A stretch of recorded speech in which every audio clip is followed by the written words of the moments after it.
Alright, shalom everyone. I'm gonna do my best to make this a quick lesson. Alright, coming to you in the God of Abraham, Isaac, and Jacob through the blood of his only son on his right hand.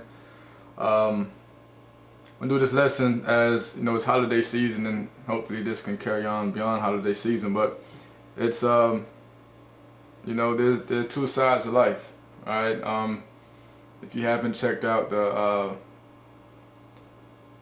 I haven't titled the video yet. I haven't uploaded it yet, but I'm thinking it's gonna be a holiday season's greetings from above.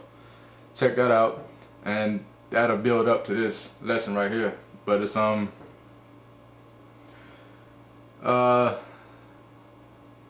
this should give you an understanding how there are two seeds in the earth. Everybody's not meant for, everybody's not gonna accept Christ. Alright? And it's already been prophesied of that. Right? So everybody's not going to accept Christ. So the deal, like Paul says, to work out your own salvation. Alright? It's not about looking to the right or to the left to see what everybody else is doing. Alright? Because on the day of judgment, they're not going to be there for you. Alright? It's just going to be you. And what did you do for yourself? Gonna go over grace, because a lot of people are saying that grace is, because we have grace, we have leeway to fumble the ball or whatnot.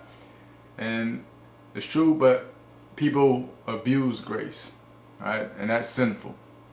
Alright, I'm gonna cover how, there are two different sides in this world. Is you have God, and then you have Satan. So you have children of Satan, you have children of God. Alright, and we're gonna show you how there are differences between the two. So therefore, there's even more reason why you shouldn't be going the ways of the world, because as written of in Job 9:24, the earth has been given into the hand of the wicked. Alright, so let's see, also everybody who is of Christ, they will hear him. Everybody. Alright, so there's no need to struggle and whatnot. It's just, if a person is of God, they will hear Christ. Alright, so they will hear his gospel, they will hear his teachings. Alright, so they will hear the messengers that he sends forth into the world.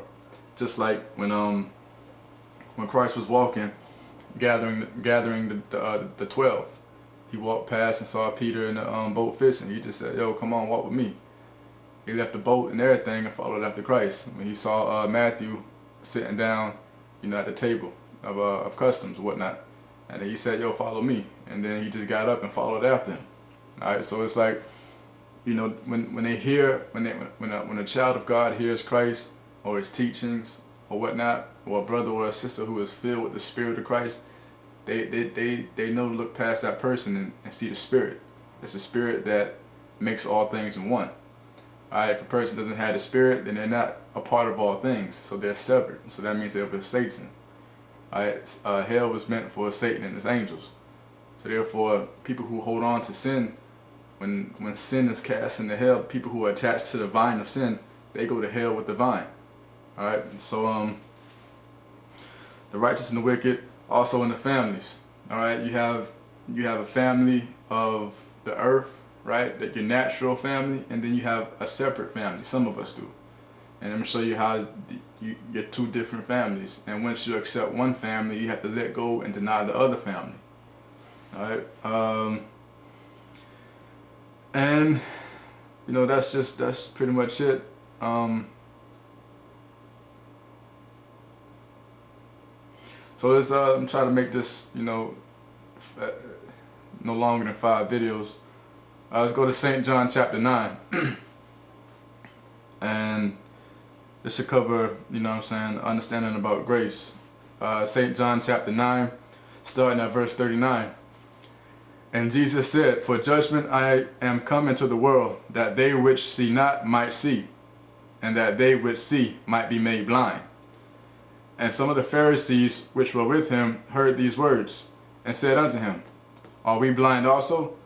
Jesus said unto them, "If ye were blind, ye would have no sin. But now ye say, We see, therefore your sin remaineth."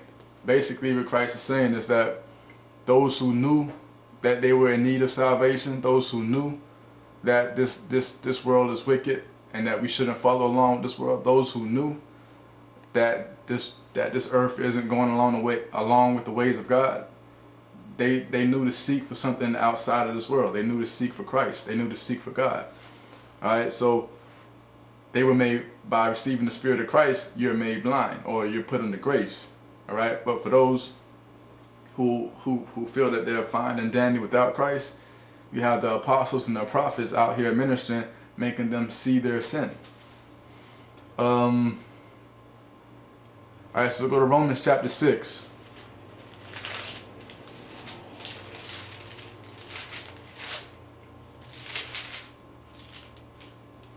Romans chapter 6.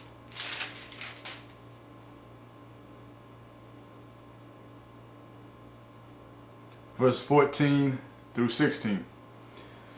For sin shall have, verse 14. For sin shall not have dominion over you, for ye are not under the law, but under grace. What then?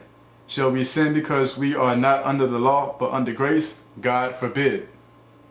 Know ye not that to whom ye yield yourselves servants to obey, his servants ye are to whom ye obey, whether of sin unto death or of obedience unto righteousness?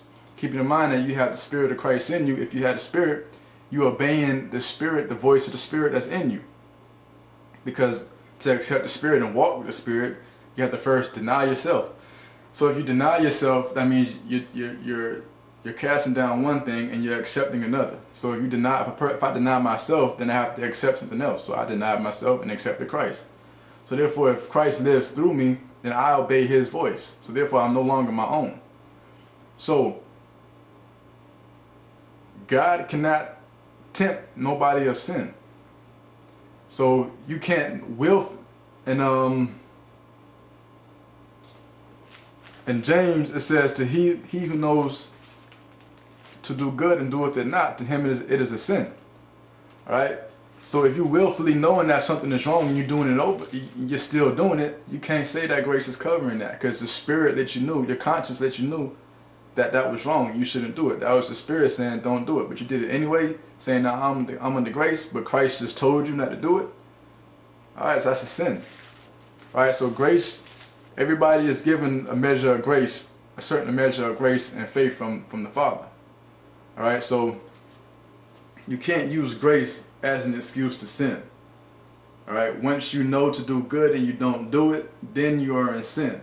All right, grace is meant to build us up spiritually in perfection through faith, so that it gives us time to learn how to walk with the Spirit and listen to the Spirit, knowing that the Spirit is going to guide us into all perfection. All right, so there's no more need for the law because you have the Spirit of perfection in you. And with grace and faith and love mixed together, you will gradually build yourself into a perfect being by listening to the Spirit of perfection that's in you. All right, if you're not listening to the Spirit, then you're a sinner, and then you need the law. All right, but if you have the Spirit and you follow in the Spirit, that Spirit is the Holy Spirit, which bears witness of Christ, and it's going to guide you into all truth. Let's go to so how do you start off? By listening to the Spirit. Let's go to Mark chapter 12, verse 29 through 31.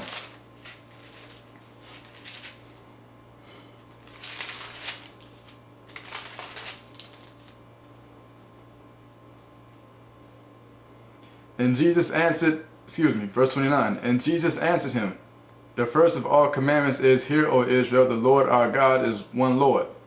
And thou shalt love the Lord thy God with all thy heart, and with all thy soul, and with all thy mind, and with all thy strength. This is the first commandment. The second commandment, verse 31. The second is like, namely this, thou shalt love thy neighbor as thyself. There is none other commandment greater than these. So when you love your neighbor, when you love the God of Abraham, Isaac, and Jacob through the blood of his son on his right hand, and you love your neighbor as yourself, only one Spirit can allow you to do that.